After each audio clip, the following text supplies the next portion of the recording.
You need to do things that make you proud of yourself. Success is painful. It's a lot of work, a lot of stress, a lot of failure, a lot of rejection. As long as you love it, you have to keep going. You cannot quit. Want a sword? Get a mentor.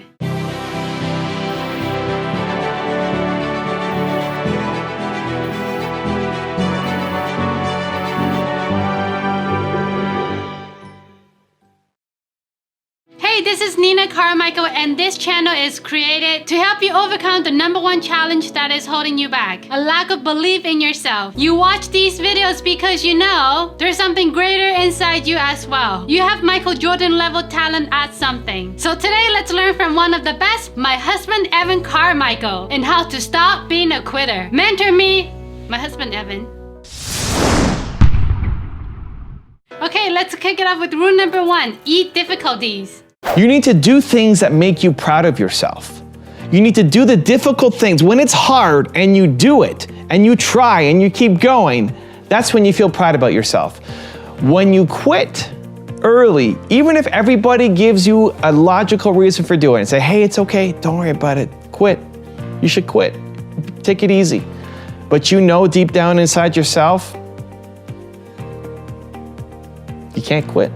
You have to do the work that makes you feel proud, because if you face difficulties and then quit, that's what you're teaching yourself.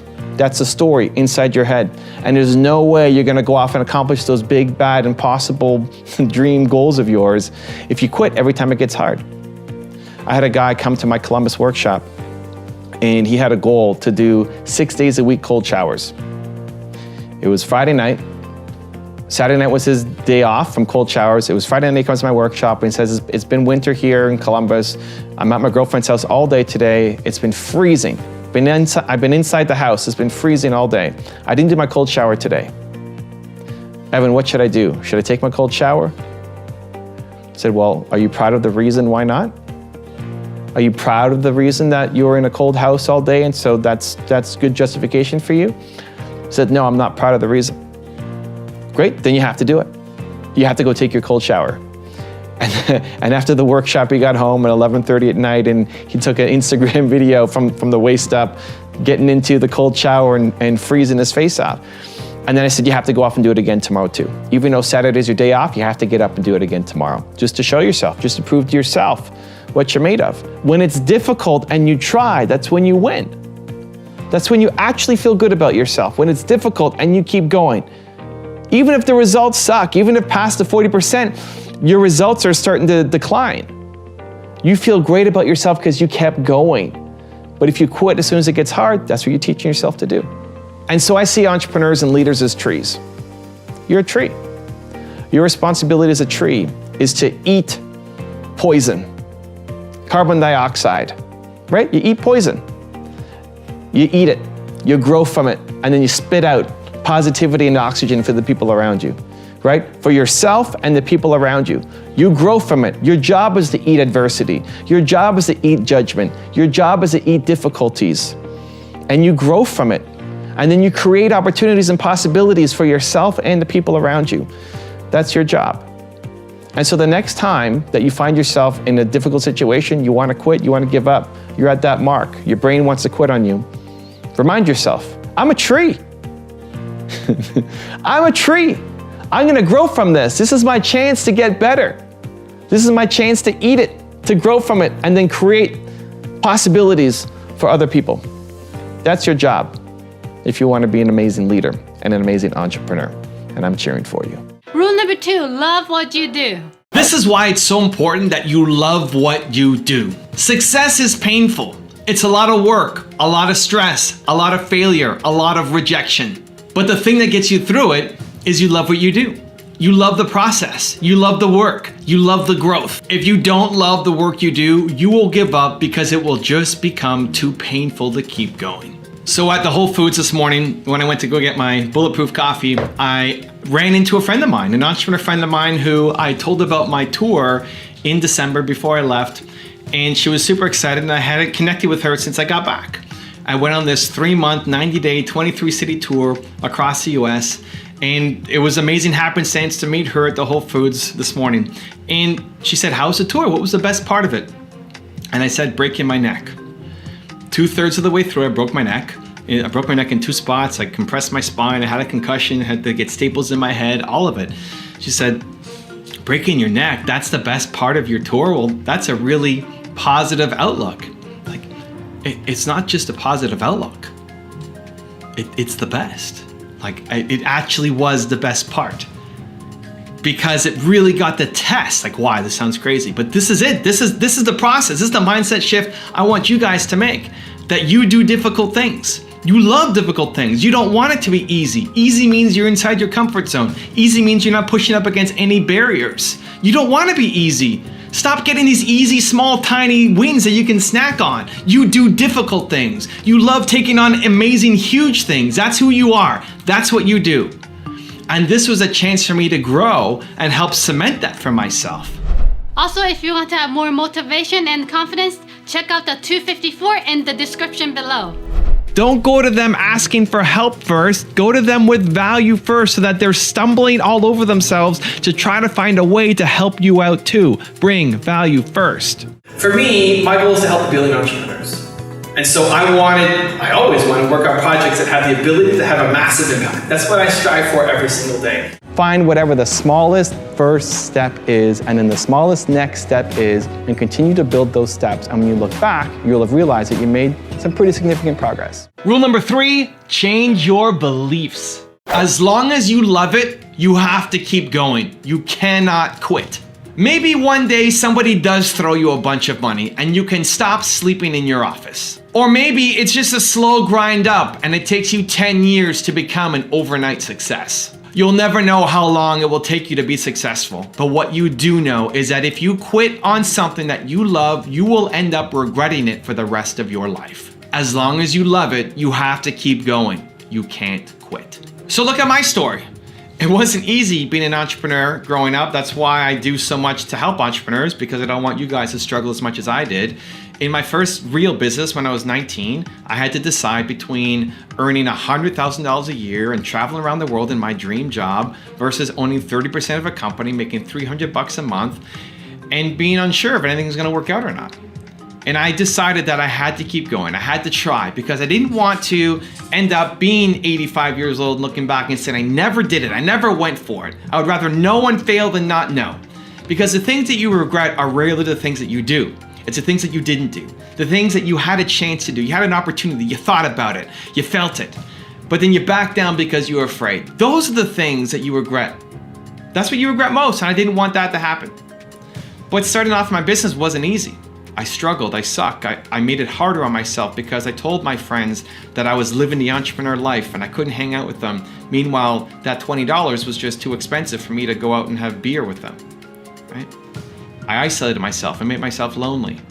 I felt worthless as a human being. And the worst day of my life came when I told my business partner that I quit on him, that it was just too difficult, that I couldn't keep going, that I needed to feel like I was contributing, that my time meant something, that all this work I was putting into something, I just need to feel valuable again, that I was contributing to something. Because when you wake up every day and you're working and it's just not getting results, it can be real hard to keep going. And so I told him that I quit. I hung up the phone and then just started crying.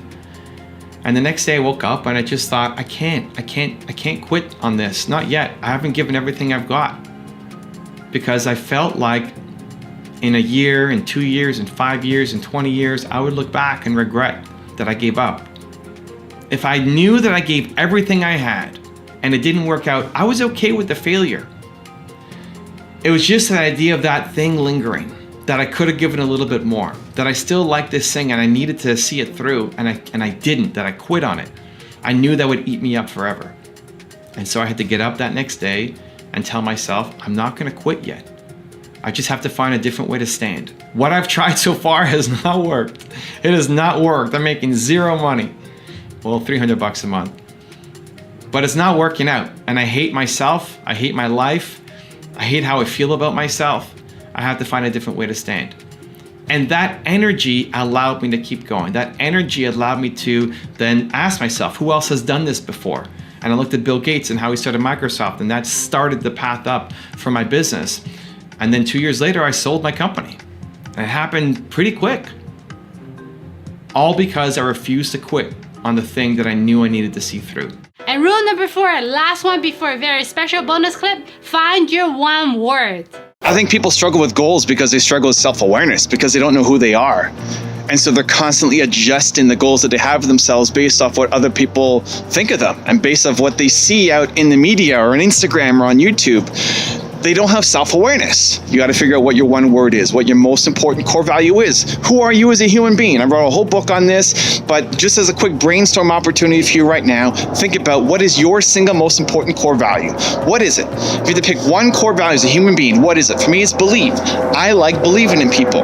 I need to believe in people. I hate negativity. I hate toxic people. I hate the haters, right? I don't want to be around people saying that you can't do this. I am the opposite. I need to believe. And so already right there, already having that awareness of what your one word is, what your who is, when you figure that out, it allows you to make better decisions. It means that if you were in a work environment, if I was in a work environment where people didn't believe in each other, I wouldn't be able to handle it.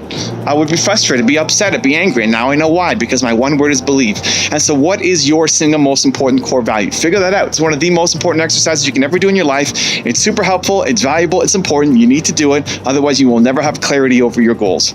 Now I have a very special bonus clip I think you're gonna enjoy. But before that, it's time for the 3 important landing questions. Time to go from watching the video to taking action. Here we go. Question number 1, what is your one word? Question number 2, what is the one thing that you love doing right now? And question number 3, what is the difficulty that you need to eat? And if you made it this far in this video and you're still watching, we want to celebrate with you. Give me a hashtag believe in the comment below. So I love the story of Colonel Sanders. He's one of my favorite stories and examples to give of an older entrepreneur. This guy didn't really start franchising his business, KFC, until he was in his 60s, and didn't really become an icon or someone super well known until he was in his 70s. How many people quit too soon on their business? I can't tell you how many people come up to me and say, Evan, I'm 25 years old. Is it too late to get started? Like, what are you talking about? And really just comes down to just your belief system. Here was a guy who was 62 years old when he was franchising KFC, where a lot of people would be saying, I'm getting ready to retire, I'm getting ready to slow down, I'm getting ready to wind things up, just ease into the rest of my life. And he was a guy who said, no, I'm gonna crush it. I'm just getting started. I want to build an empire, right? And this really comes down to whether you believe it can happen or it can happen. You're right.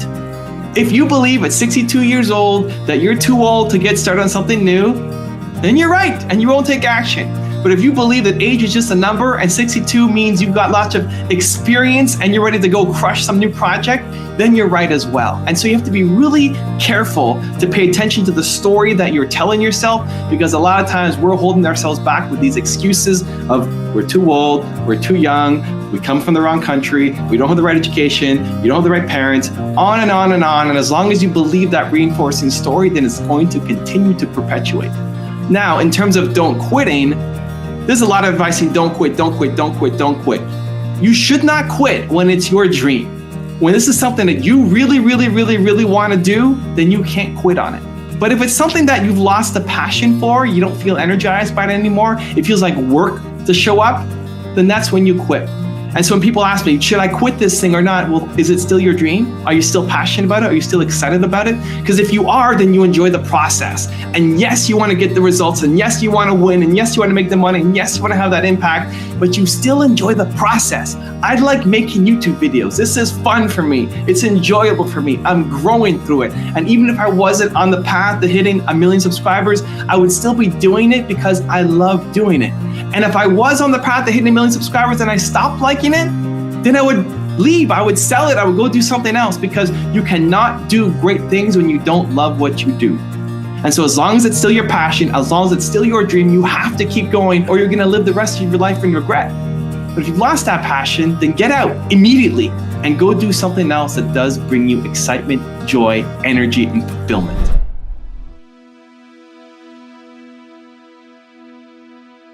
If you want to overcome self-doubt, check out the video next to me. I think you're gonna enjoy. Continue to believe, and I'll see you there. Hey there, I'm Mark. I'm Evan. And on this week's episode, we talk about doubt. And how Louis should go talk to birds.